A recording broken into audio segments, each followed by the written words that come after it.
Welcome back my channel. ഞാനിന്നിവിടെ ഉണ്ടാക്കാൻ പോകുന്നത് ദാൽ കറിയാണ്. ചപ്പാത്തിക്ക് അത് ചെറുപയർ പരിപ്പാണ്. ഒരു 200 ഗ്രാം ചെറുപയർ പരിപ്പ് ഇട്ടിട്ടുണ്ട്. ഒരു 4 ഗ്ലാസ് വെള്ളം വെച്ചിട്ടുണ്ട്. ഒരു വിസിൽ വെച്ചാൽ അത് പെട്ടെന്ന് വേവും. പിന്നെ ഈ ചെറുപയർ പരിപ്പ് ഒന്ന് ചൂടാക്കിയിട്ട് ആണ് ഉണ്ടാക്കുന്നത്, പച്ചയ്ക്കല്ല. അതിലേക്ക് വേണ്ടുന്ന മറ്റ് ചേരുവകൾ: കടുക് വറക്കണം, പച്ചമുളക്, കരിവേപ്പില, ഉള്ളി അരിഞ്ഞത്, മഞ്ഞൾപ്പൊടി, ഒരു ചെറിയ തക്കാളി, അത് കഴിഞ്ഞ് ഉപ്പ്, വെളിച്ചെണ്ണ, ഇത്രയും ആവശ്യമുണ്ട്. അപ്പോൾ അതെങ്ങനെയാണ് ഇതിനകത്തേക്കുള്ള കടുക് വറുത്ത് തയ്യാറാക്കുന്നത് നോക്കാം. വെളിച്ചെണ്ണ ഒഴിച്ച് കടുക് പൊട്ടിക്കൊണ്ടിരിക്കുന്നു. അതിലേക്ക് 2 പച്ചമുളക്, കരിവേപ്പില,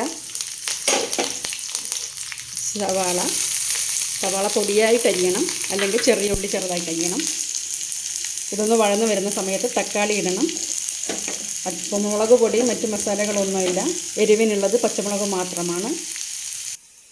സവാള വഴന്ന് വന്നിട്ടുണ്ട്, നോക്കാം. ബാക്കി ചേരുവകൾ കൂടി ചേർക്കാം. ഒരു 1/4 ടീസ്പൂൺ മഞ്ഞൾപ്പൊടി, 1/2 ടീസ്പൂൺ മുളക് പൊടി, ഒരു തക്കാളി അരിഞ്ഞ് വെച്ചത്.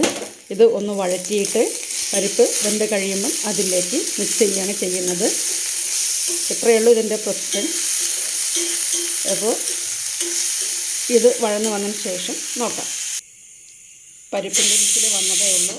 അപ്പോൾ നമുക്കൊരു കാര്യം ചെയ്യാം. അടുത്തത് ചപ്പാത്തിയാണ്. ചപ്പാത്തിയുടെ മാവ് കുഴയ്ക്കാം. അതിന് കുറച്ച് ഗോതമ്പ് മാവ്, 1 ഗ്ലാസ് ഗോതമ്പ് മാവ് എടുത്ത് വെച്ചിട്ടുണ്ട്.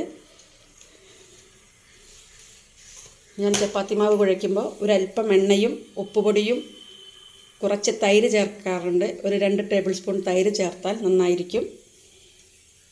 ഞാൻ മാവ് കുഴയ്ക്കാം. മാവ് റെഡിയാണ്. മാവ് കുഴച്ചു ഉരുളകളാക്കി വെച്ചിട്ടുണ്ട്. ഒരുപാട് വലുതല്ല, ഒരുപാട് ചെറുതുമല്ലാത്ത രീതിയിലാണ്. അപ്പോൾ നല്ല സോഫ്റ്റായിട്ടുള്ള ചപ്പാത്തി കിട്ടും, തൈര് കൂടെ ചേർത്തതുകൊണ്ട്. ഒരു മണിക്കൂർ മുമ്പേ നമ്മളിത് കുഴച്ച് വെക്കണം. അപ്പോഴാണ് നല്ല സോഫ്റ്റായ ചപ്പാത്തി കിട്ടുന്നത്. ഇനി നമുക്ക് നമ്മുടെ പരിപ്പ് വെന്തോ നോക്കാം. ഒരു 10 മിനിറ്റ് കൂടെ വേണം. ഉള്ളി, തക്കാളി, അതിലേക്കുള്ള വറവെല്ലാം റെഡിയാക്കി വെച്ചിട്ടുണ്ട്. അതതിലേക്ക് ഒഴിക്കാം.